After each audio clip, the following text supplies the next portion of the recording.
Proses kita dibentuk, dibina untuk menjadi murid Yesus belum berakhir, belum selesai. Kita masih sedang terus diproses. Dan karena itu mari kita juga meyakini bahwa riwayat kita tidak berakhir dengan penyangkalan kita. Riwayat kita tidak berakhir dengan kita terjungkel dan terjatuh di tempat yang sangat rendah di bawah. Yesus menunggu kepulihan kita.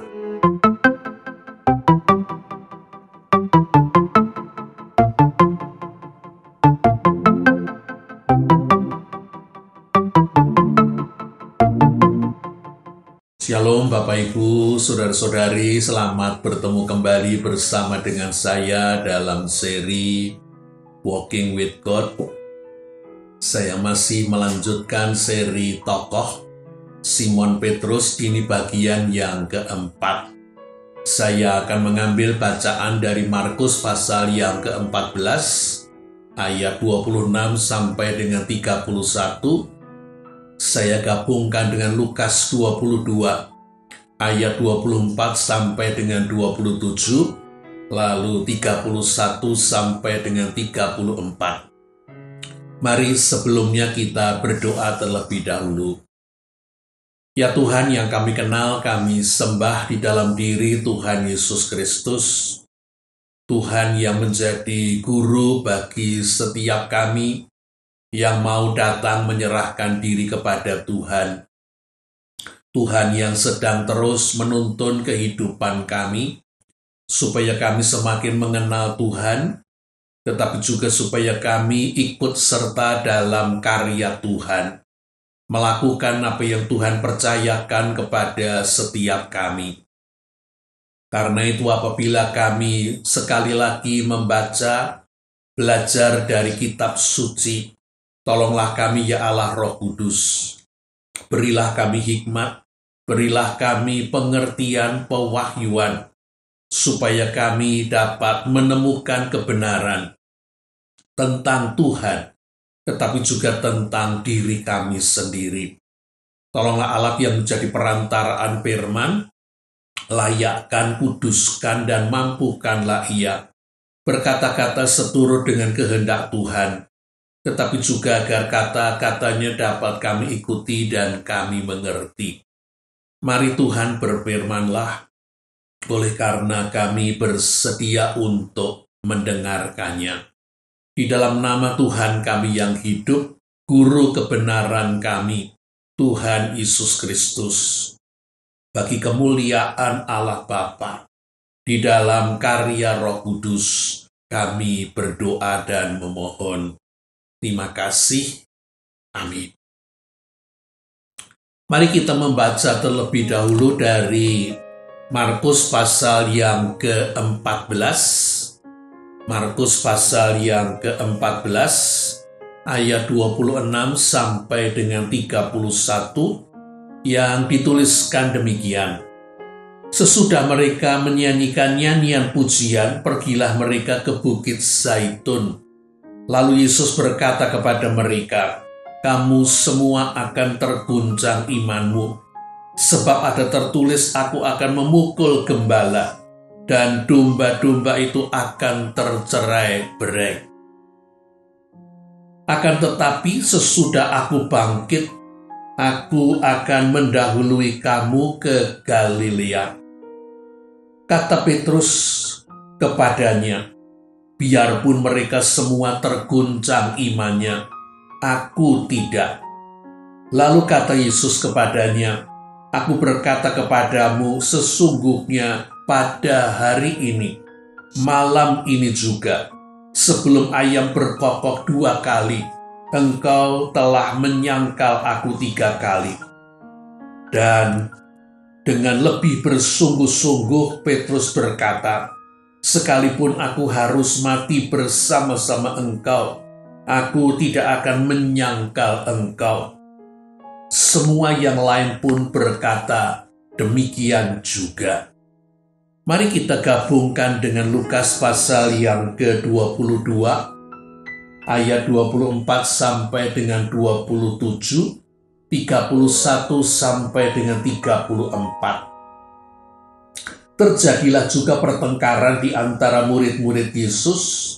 Siapakah yang dapat dianggap terbesar di antara mereka?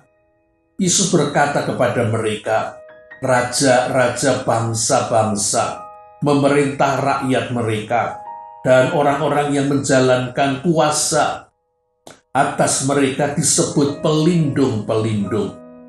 Tetapi kamu tidaklah demikian, melainkan yang terbesar di antara kamu hendaklah menjadi sebagai yang paling muda, dan pemimpin sebagai pelayan. Sebab siapakah yang lebih besar, yang duduk makan atau yang melayani? Bukankah dia yang duduk makan? Tetapi aku ada di tengah-tengah kamu sebagai pelayan. Ayat yang ke-31. Simon, Simon, lihat, iblis telah menuntut untuk menampi kamu seperti gandum. Tetapi aku telah berdoa untuk engkau, supaya imanmu jangan gugur. Dan engkau, jikalau engkau sudah insyaf, kuatkanlah saudara-saudaramu. Jawab Petrus, Tuhan, aku bersedia masuk penjara dan mati bersama-sama dengan engkau. Tetapi Yesus berkata, aku berkata kepadamu Petrus, hari ini ayam tidak akan berkokok sebelum engkau 3 kali menyangkal bahwa engkau mengenal aku.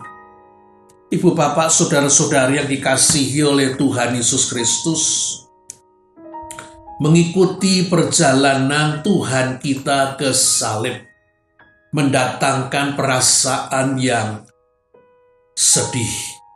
Oleh karena di sanalah Tuhan akan mengalami penderitaannya.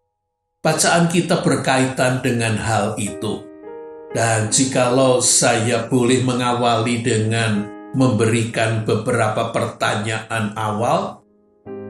Yang pertama, dari kedua bacaan tadi, saya ingin mulai dengan pertanyaan yang pertama. Apa artinya Simon dituntut ditampi iblis?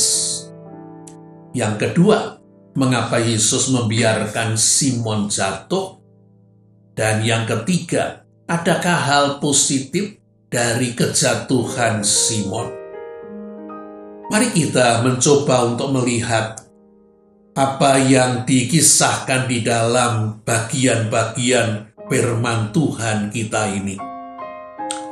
Di dalam perjalanan makin mengarah kepada Yerusalem, ketika Yesus mulai menyatakan apa yang menjadi penugasan Bapanya, 3 kali paling tidak, walaupun ada Injil yang menyebutkan 4 kali, Yesus berusaha untuk mengkomunikasikan, memberitahukan kepada murid-muridnya apa yang akan terjadi dengan dirinya. Tetapi bagaimana murid-muridnya bereaksi terhadap pemberitahuan ini? Kalau kita mengikuti dari Injil Markus, kita menemukan pemberitahuan yang pertama tentang penderitaan Yesus terdapat di dalam Markus 8 ayat yang ke-31.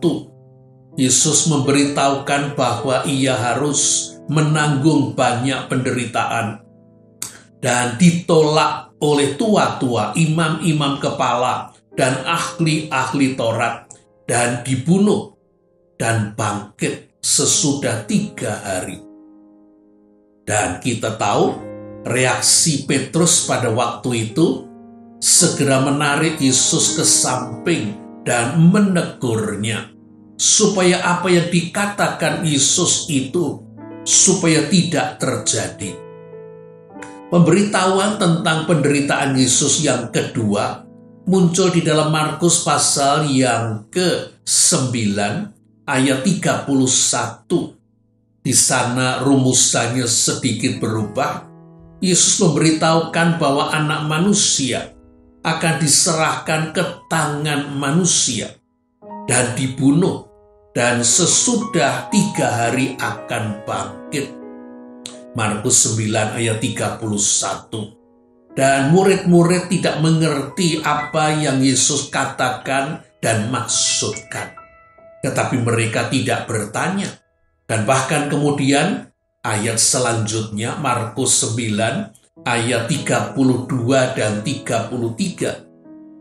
Murid-murid bertengkar tentang siapakah yang terbesar di antara mereka. Dan pemberitahuan ketiga tentang penderitaan Yesus muncul di dalam Markus pasal yang ke-10 ayat 33 sampai dengan 34. Yesus sekali lagi memberitahukan bahwa Anak Manusia akan diserahkan kepada imam-imam kepala dan ahli-ahli Taurat. Dan mereka akan menjatuhi dia hukuman mati dan menyerahkannya kepada bangsa yang tidak mengenal Allah. Ia akan diolok-olok, diludahi, disesah, dan dibunuh. Sesudah 3 hari ia akan bangkit. Apa yang dinyatakan dalam ketiga bagian ini sungguh merupakan sebuah keterangan yang lengkap. Yang akan menangkap Yesus adalah tua-tua, imam-imam kepala, dan ahli-ahli Taurat. Berarti itu adalah mahkamah agama Sanhedrin. Mereka akan menyerahkan vonis hukuman mati yang sudah mereka putuskan untuk mendapatkan pengesahan bangsa yang tidak mengenal Allah, yaitu bangsa Romawi yang menjajah Israel, yang berhak memutuskan hukuman mati. Dan melalui bangsa Yahudi, mahkamah Sanhedrin, dan bangsa Romawi yang mewakili bangsa-bangsa bukan Yahudi. Yang menyerahkan Yesus sesungguhnya adalah manusia, seluruh umat manusia.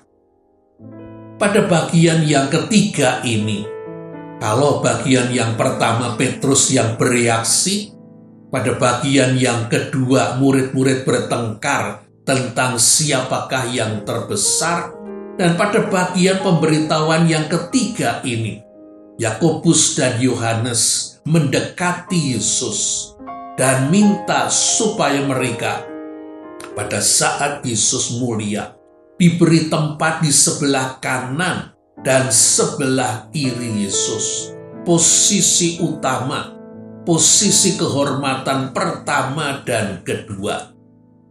Dan ketika ke-11 murid yang lain mengerti hal ini, atau masih 10 murid yang lain mengerti hal ini, mereka marah kepada Yohanes dan Yakobus. Markus pasal yang ke-10 ayat 41. Jadi lengkaplah.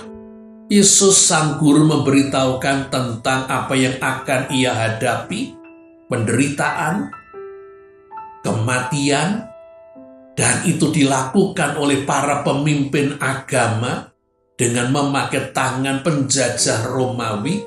Tetapi murid-muridnya, 3 murid utama, tidak mengerti dan bahkan tidak menanggapi dengan baik. Petrus menarik Yesus, menegur. Yohanes dan Yakobus berebut tempat dalam kemuliaan, dan ke-9 murid yang lain pun sami mawon, sama saja mempertengkarkan siapa yang terbesar di antara mereka. Di dalam Lukas pasal yang ke-22, pertengkaran murid-murid itu digambarkan terjadi pada saat perjamuan malam. Mungkin salah satu yang menyebabkan pertengkaran itu adalah soal posisi duduk pada waktu perjamuan malam. Kita tahu, orang Yahudi biasa mengatur tempat duduk mereka seperti huruf U. Satu bagian dibiarkan terbuka, dan tuan rumah dalam rombongan Yesus, berarti Yesus sendiri, akan duduk di tempat utama, yaitu pada bagian yang berhadapan dengan ruang yang kosong di tengah. Tempat kehormatan pertama adalah sebelah kanan tuan rumah, dan tempat kehormatan kedua adalah sebelah kiri tuan rumah. Ketiga-tiganya menghadap ke arah ruang atau posisi tempat duduk yang kosong.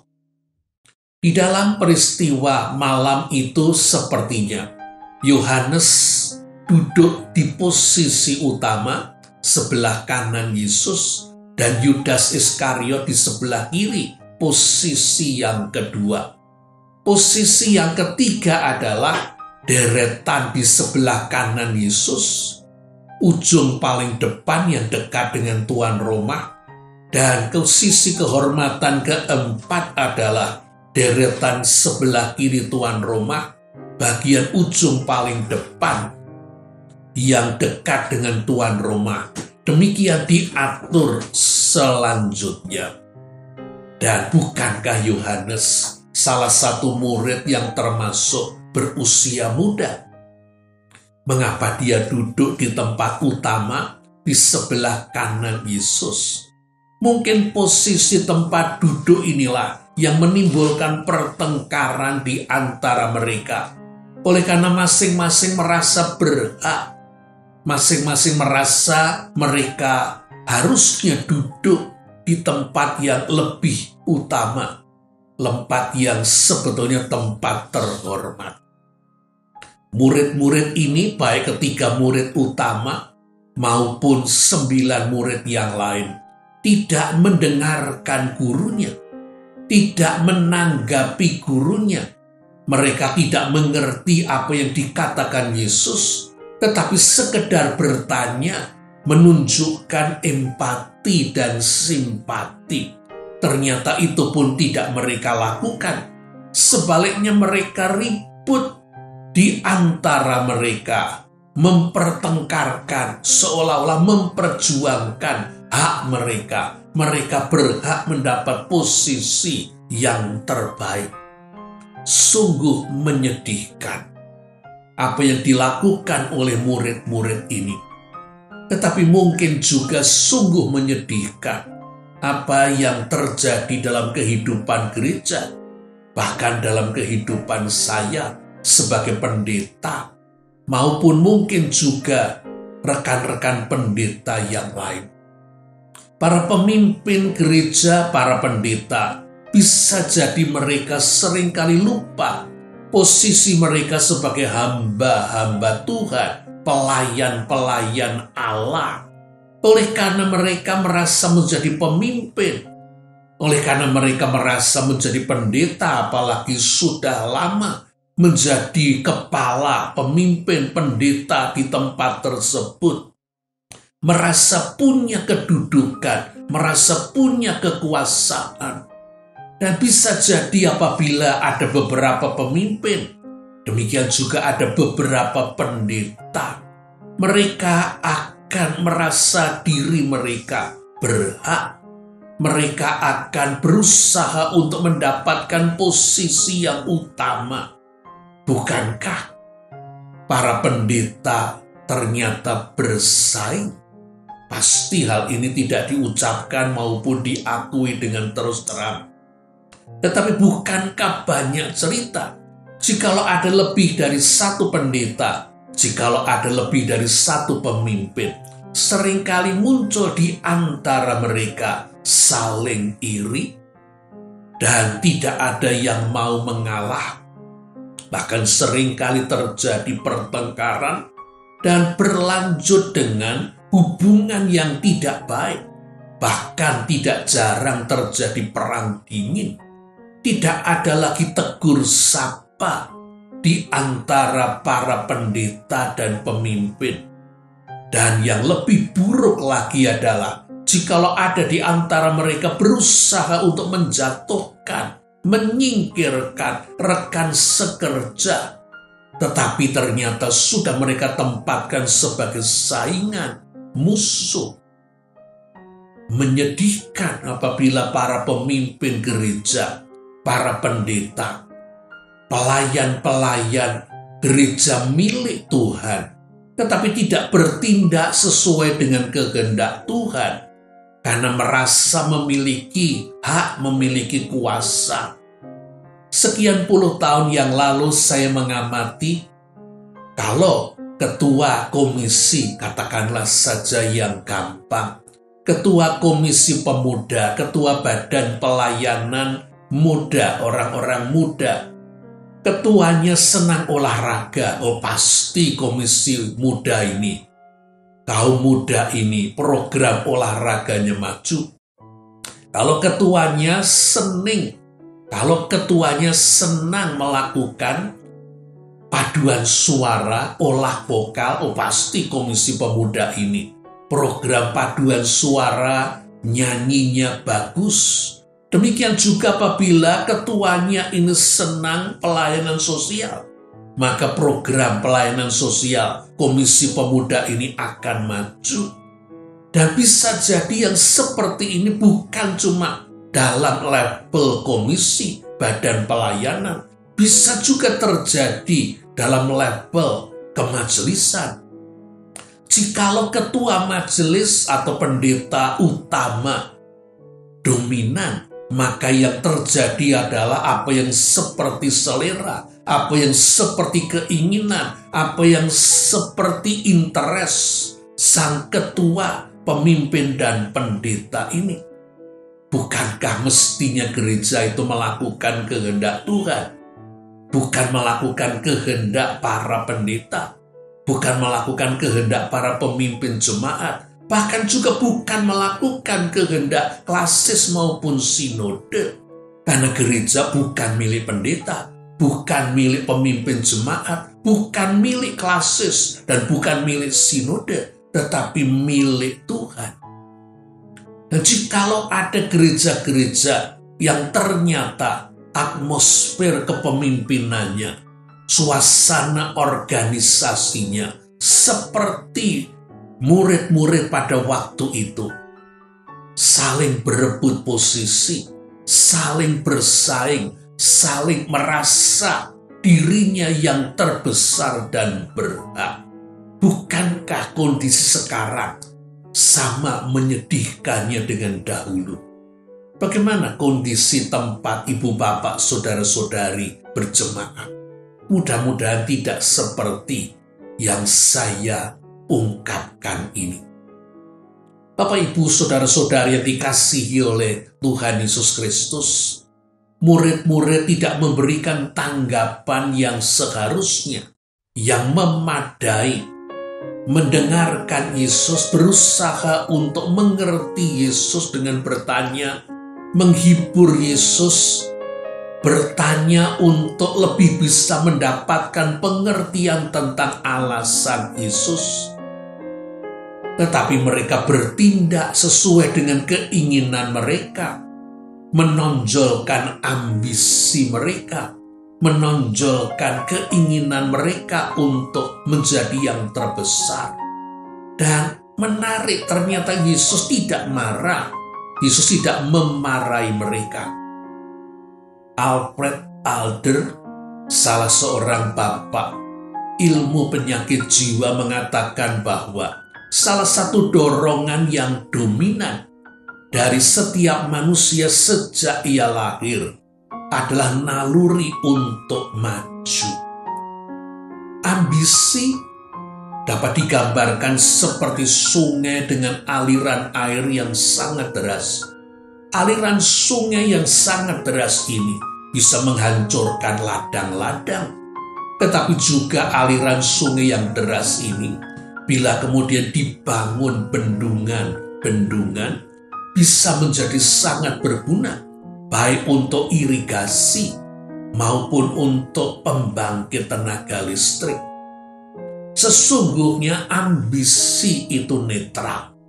Perbedaan antara orang-orang yang terbaik dan orang-orang yang jahat bukan terletak pada naluri mereka, ambisi mereka, melainkan terletak pada maksud dan tujuan mereka. Dosa bukanlah terletak pada keinginan akan kebesaran, tetapi pada cara yang tidak terhormat dan menyedihkan di dalam meraih kebesaran itu. Karena itu Yesus tidak menista, mencela, murid-muridnya. Tetapi Yesus menantang mereka, mengarahkan mereka untuk memanfaatkan ambisi mereka untuk kebaikan, untuk meraih kebesaran sejati.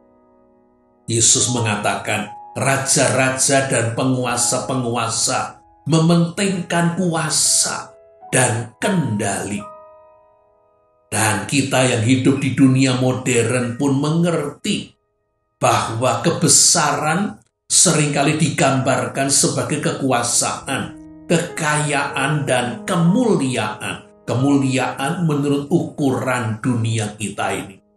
Dan gambar kehidupan masa kini adalah piramida. Dan kesuksesan digambarkan sebagai memanjat piramida. Makin naik semakin tinggi, dan itu berarti semakin banyak orang-orang yang ada di bawahnya dianggap semakin sukses. Karena itu pandangan tentang kesuksesan dan kebesaran adalah memanjat piramida dan bisa sampai di puncaknya. Semakin besar orang naik piramida, dianggap semakin besar dia. Semakin tinggi ia naik piramida hidup, semakin besarlah dia. Tetapi di tengah-tengah situasi seperti itu pun, Yesus sang guru tetap mengajar murid-murid dengan mengatakan bahwa dalam kerajaan Allah, kebesaran diukur atas dasar pelayanan. Orang yang terbesar adalah orang yang paling banyak melayani. Karena itu Yesus mengatakan, yang terbesar di antara kamu, hendaklah menjadi yang paling muda, dan pemimpin sebagai pelayan. Lukas 22 ayat yang ke-27. Dan Yesus melanjutkan, sebab siapakah yang lebih besar, yang duduk makan atau yang melayani? Bukankah dia yang duduk makan? Tetapi aku ada di antara kamu sebagai pelayan. Lukas 22 ayat yang ke-27.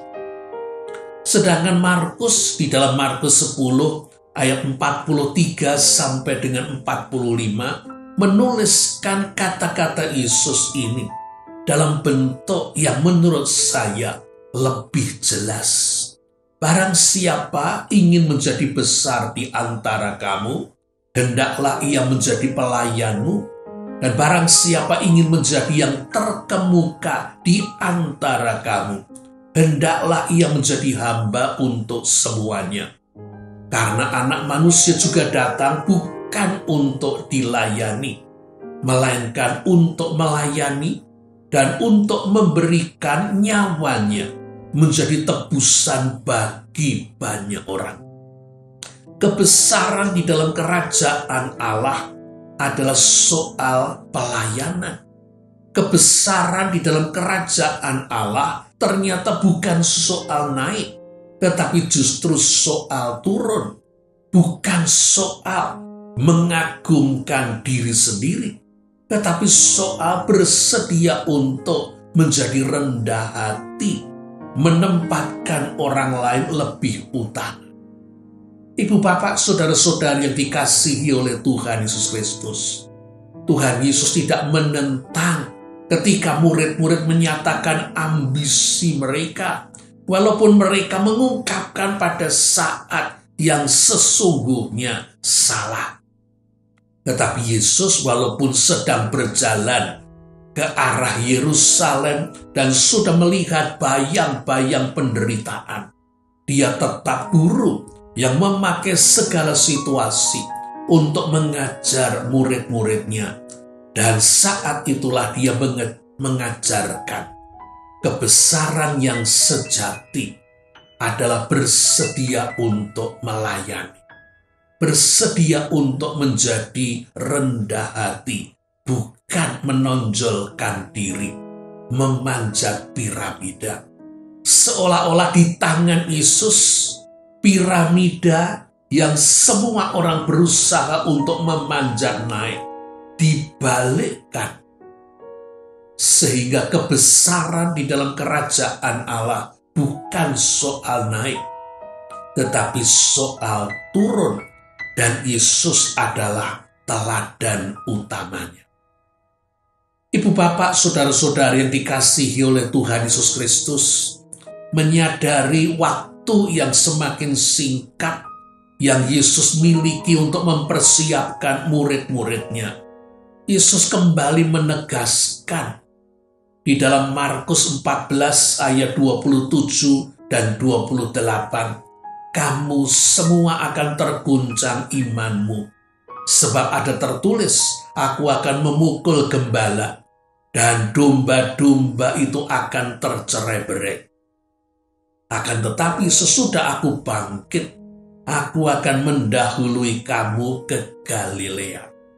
Kembali Yesus menegaskan bahwa murid-murid adalah domba-domba dan dirinya adalah sang gembala. Dan ketika sang gembala dipukul, maksud Yesus dibunuh, maka domba-domba itu sungguh akan tercerai-berai. Tetapi dengan tidak memahami apa yang sesungguhnya dikatakan oleh gurunya, Simon yang mungkin masih terbawa dalam suasana persaingan, pertengkaran, siapa yang terbesar di antara para murid, segera berkata menjawab Yesus, biarpun mereka semua terguncang imannya, aku tidak. Markus 14 ayat yang ke-29. Simon mau menunjukkan bahwa levelnya berbeda dengan rekan-rekannya. Rekan-rekannya mungkin pasti akan jatuh, tetapi dia tidak. Tidak mungkin dia akan jatuh. Kata-kata Simon Petrus ini dapat merupakan sebuah kepercayaan diri bila ia memang punya kapasitas, kemampuan untuk mewujudkan dan menggenapi kata-katanya. Tetapi kata-kata Simon juga dapat berupa sebuah sesumbar yang sombong bila ia tidak mampu untuk membuktikan, menggenapi, dan mewujudkannya. Dan Yesus yang tahu apa yang akan terjadi, segera memperingatkan Simon. Simon, Simon, lihat, iblis telah menuntut untuk menampi kamu seperti gandum. Lukas 22 ayat yang ke-31. Kata-kata Simon seumpama biji-biji gandum. Ketika gandum akan dipisahkan antara biji dengan kulitnya, para ibu-ibu akan melakukan yang namanya menampi beras, atau sebelum jadi beras, gabah, gandum yang masih belum terpisah dari kulitnya akan diletakkan di atas tampah anyaman dari bambu yang bentuknya seperti payung lebar, dan biji-biji gandum ini akan dilemparkan ke atas dengan tujuan jikalau biji gandum itu memiliki isi, akan punya bobot, akan kembali jatuh ke dalam tampah. Tetapi bila biji gandum itu ternyata kosong, hanya kulit, ringan, pada waktu dilemparkan ke atas akan terkena angin, dibawa angin, dan jatuh di luar tampah. Kata-kata Simon apakah sesungguhnya seperti biji gandum yang berisi, punya bobot dan berat, sehingga ketika ditampi oleh iblis Simon tidak akan jatuh? Ataukah kata-kata Simon Petrus ternyata sesumbar kosong seperti biji gandum tanpa isi, ringan, dan ketika dilemparkan ke atas akan terkena angin dan jatuh di luar tampah? Simon Petrus apabila ia sesumbar dan tidak mampu menggenapi kata-katanya, ia akan jatuh, ia akan malu besar. Yesus tahu Simon akan jatuh. Oleh karena Simon tidak mampu untuk menggenapi, mewujudkan kata-katanya. Karena itu Yesus berpesan, Simon, engkau akan jatuh di tampi iblis. Engkau akan jatuh karena sesumbarmu. Tetapi aku telah berdoa untuk engkau, supaya imanmu jangan gugur. Dan engkau, jikalau engkau sudah insyaf, kuatkanlah saudara-saudaramu. Lukas 22 ayat yang ke-32. Yesus sudah memperingatkan Simon, dan sekaligus Yesus memberikan pesannya. Tetapi Simon belum sadar diri, masih terbawa oleh emosi, ingin menonjolkan diri, melebihi teman-temannya. Dan Simon segera menjawab Yesus, Tuhan, aku bersedia untuk masuk penjara dan mati bersama-sama dengan engkau. Lukas 22 ayat yang ke-33. Dan Yesus pun menegaskan, aku berkata kepadamu, sesungguhnya pada hari ini, malam ini juga, sebelum ayam berkokok 2 kali, engkau telah menyangkal aku 3 kali. Markus 14 ayat yang ke-30.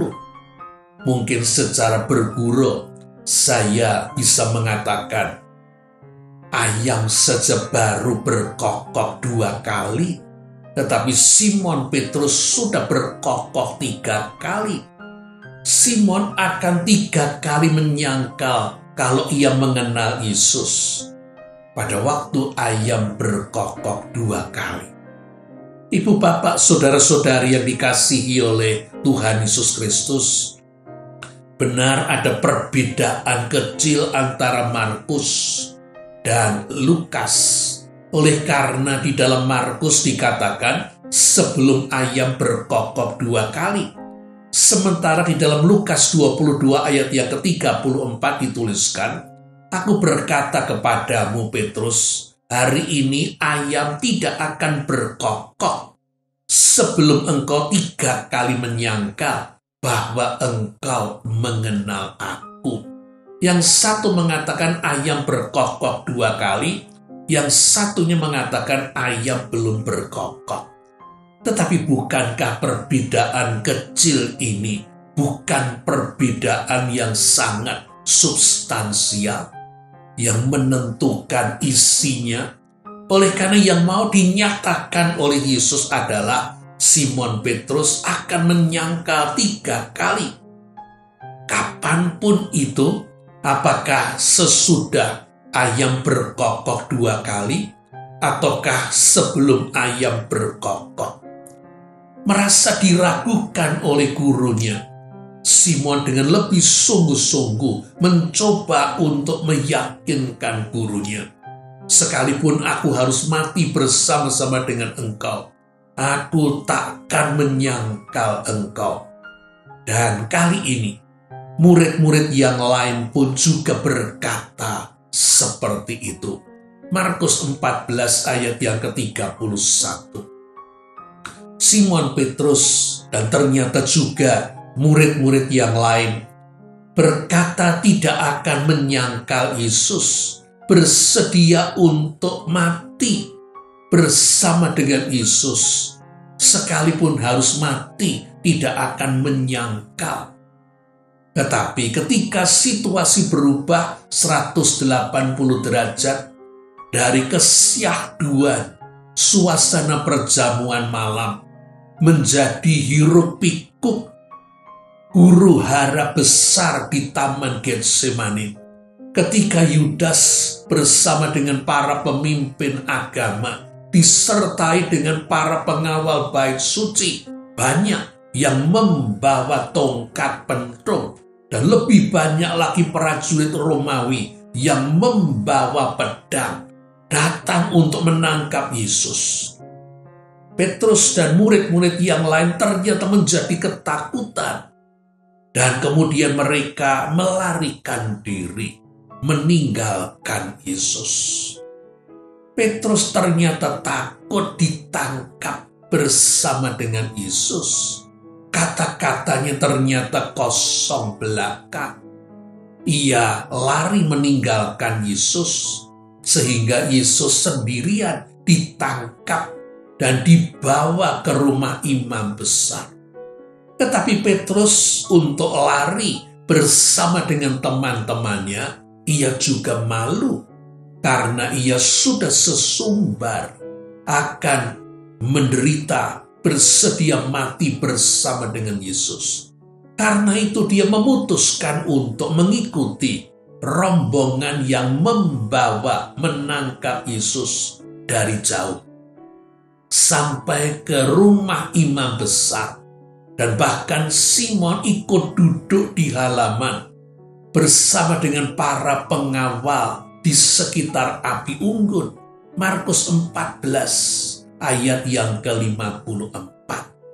Sementara murid-murid yang lain, 10 murid yang lain sudah melarikan diri dan sembunyi.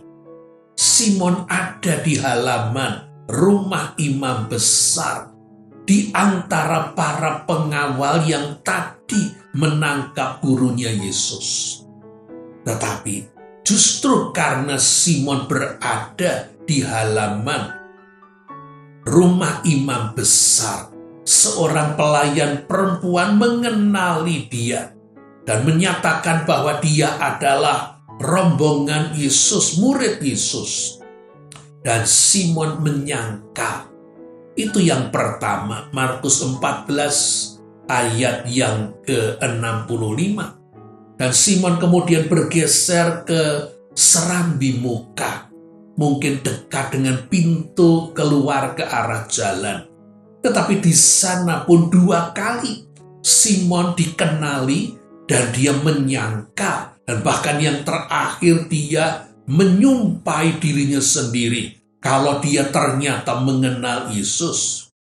Markus 14 ayat 68 dan 70. Dan pada waktu Simon menyangkal yang ketiga kalinya, saat itulah menurut Markus ayam berkokok 2 kali.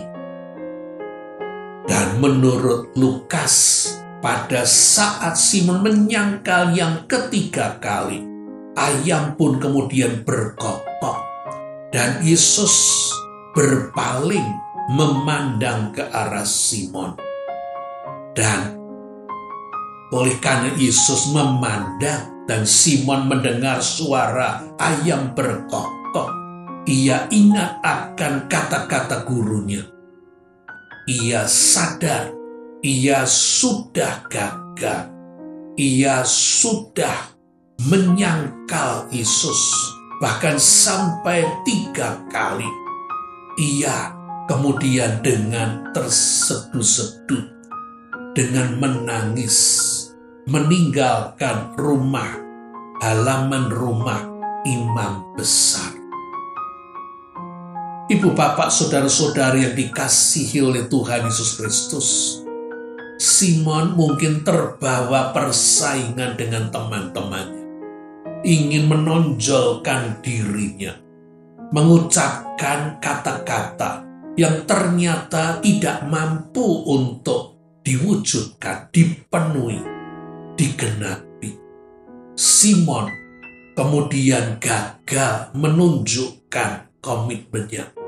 Bahkan Simon ternyata tidak mengakui bahwa Yesus adalah gurunya.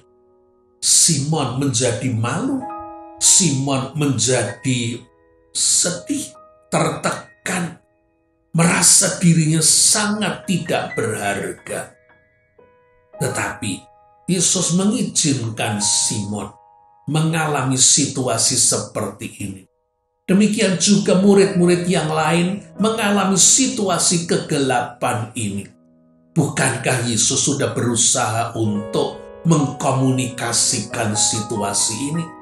Tetapi di tengah-tengah mimpi bahwa mereka akan berkuasa bersama dengan Yesus, ikut mulia bersama dengan Yesus, Kata-kata Yesus tentang penderitaan tidak masuk ke dalam pikiran mereka. Masuk telinga kiri, keluar telinga kanan. Tidak mereka pahami. Dan bahkan dalam situasi mereka bersaing, ingin menonjolkan diri. Mereka tidak mengerti kata-kata guru mereka. Tetapi mereka pun enggan menunjukkan ketidakmengertian mereka. Seolah-olah begitu bodohnya diri mereka. Biar teman yang lain bertanya. Dan ternyata semua berpikir begitu. Tidak ada yang bertanya. Walaupun mereka semua tidak mengerti. Simon gagal. Simon ingin menderita untuk Yesus. Simon ingin menderita bersama dengan Yesus. Dan ternyata untuk menderita bersama dengan Yesus. Untuk menderita untuk Yesus. Tidak cukup hanya tekad. Tidak cukup hanya kesungguhan, kekuatan manusiawi belaka. Simon harus belajar sampai dia nanti mengerti kata-kata Rasul Paulus di dalam Filipi 1 ayat yang ke-29. Untuk menderita bagi Yesus dan menderita bersama dengan Yesus dibutuhkan karunia Tuhan. Sebab kepada kamu dikaruniakan bukan saja untuk percaya kepada Kristus, melainkan juga untuk menderita untuk Dia. Filipi 1 ayat yang ke-29. Di dalam situasi tertekan, gagal, malu, merasa diri tidak berharga, Simon ingat kata-kata gurunya. Ketika ia mengatakan bahwa imannya tidak akan terguncang dan tidak akan meninggalkan Yesus, bahkan bersedia untuk masuk penjara, mati bersama dengan Yesus. Pada saat itu Yesus sudah menyatakan bahwa ia akan menyangkal, mengenal gurunya sampai 3 kali.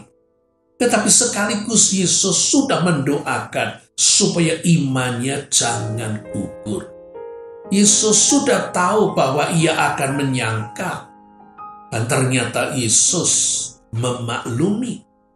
Oleh karena proses pembinaan Simon dan rekan-rekannya sebagai murid Yesus belum rampung. Proses mereka dibina untuk menjadi murid Yesus sedang terus berlangsung, bahkan sedang dikerjakan Yesus. Yesus tidak menjadi marah lalu menolak Simon dan rekan-rekannya. Yesus sudah melangkah lebih dahulu, memaafkan kesalahan Simon dan rekan-rekannya. Dan karena itu Yesus mendoakan supaya iman Simon tidak gugur. Sekaligus Simon ingat, bersama dengan Yesus mendoakan supaya imannya tidak gugur, Yesus juga berpesan supaya apabila nanti ia sudah insyaf, ia harus menguatkan iman teman-teman yang lain. Ia harus memulihkan kondisi teman-teman yang lain. Yesus mengharapkan Simon pulih. Yesus masih mempercayai Simon dan menugasi Simon. Seolah-olah Yesus berkata supaya Simon tidak terus tenggelam di dalam kedukaan, kesedihan, perasaan gagal, tidak berharga. Simon tidak boleh membiarkan dirinya diintimidasi, dituduh oleh iblis, diingatkan ketidaklayakannya, diingatkan bahwa Yesus pasti akan marah dan menolak dirinya. Sehingga dia bisa jadi dalam intimidasi iblis, dan ketika dia terus menyesali kegagalannya, ia akan kehilangan semangat hidup dan keberanian untuk melanjutkan hidup. Yesus menginginkan Simon pulih, bahkan supaya pulih dengan cepat. Karena Yesus membutuhkan Simon beriman kembali, supaya Simon kemudian menguatkan saudara-saudara. Simon merasa sedih, merasa gagal, terguncang, merasa malu, tertekan, down. Tetapi ia mendapatkan harapan dari kata-kata gurunya, dari doa gurunya.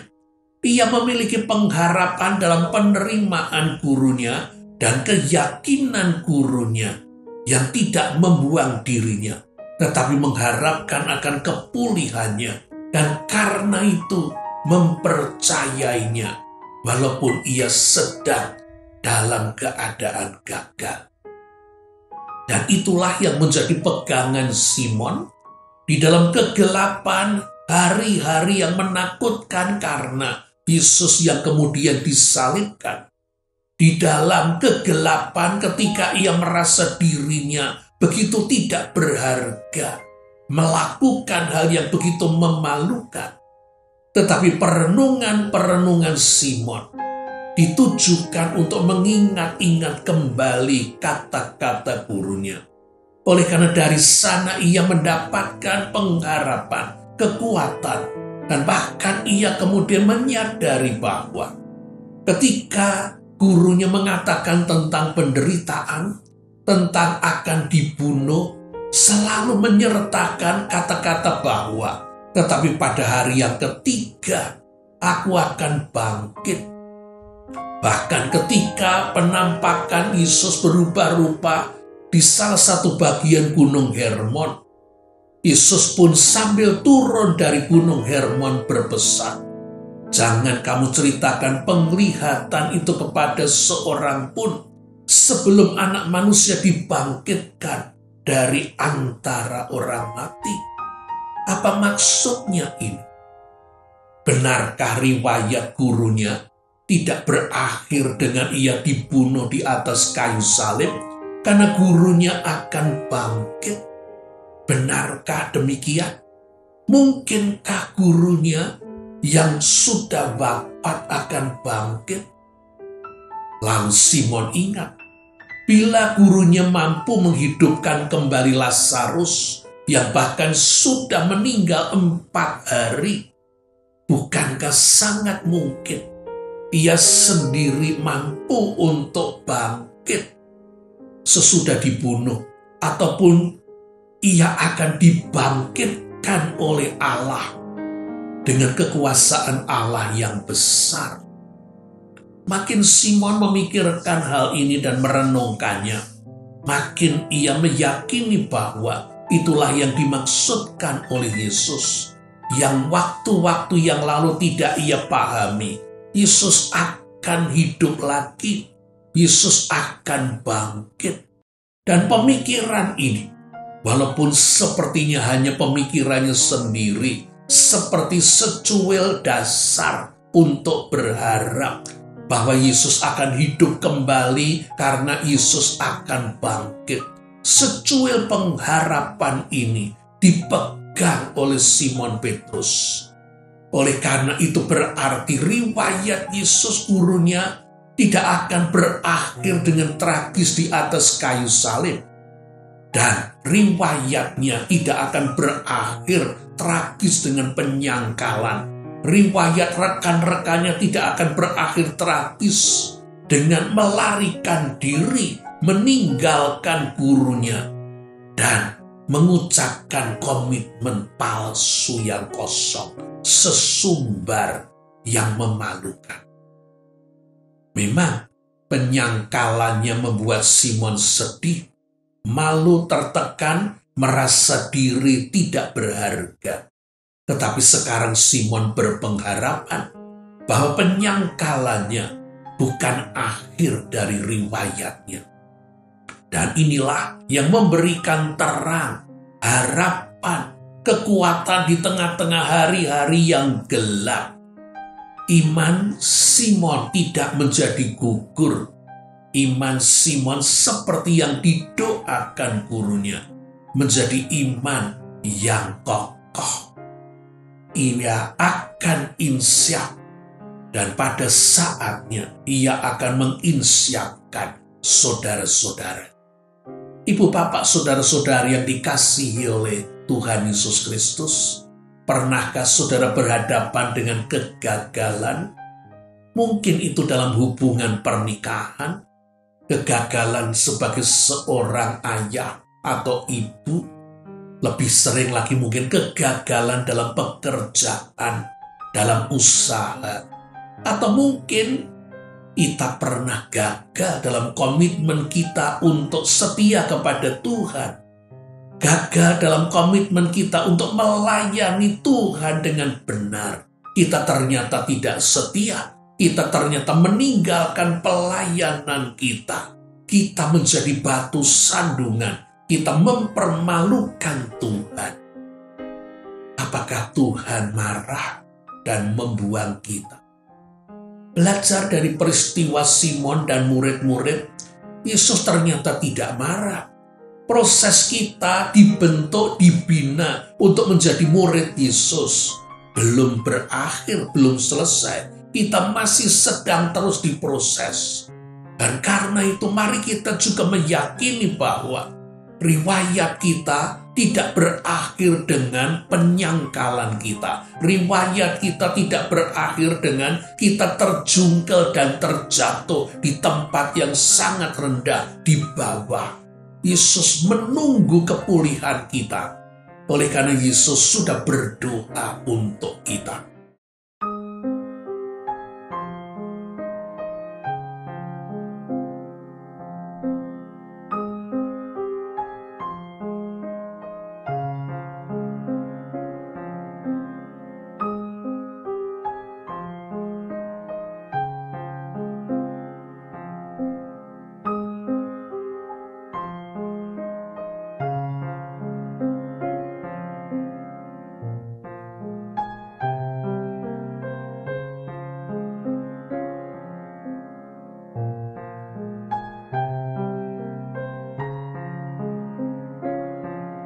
Kiranya ini menjadi pegangan dan menjadi kekuatan kita. Kita tahu nanti pada akhirnya Simon akan dipulihkan Yesus. Tetapi itu bagian yang akan kita bahas selanjutnya. Izinkan saya mengakhiri dengan sebuah bagian yang menurut saya menarik. Dikatakan dalam legenda, Simon Petrus ketika ia mendengar ayam berkokok, ia selalu menangis. Kiranya kejatuhan kita justru menjadi kekuatan kita untuk bangkit.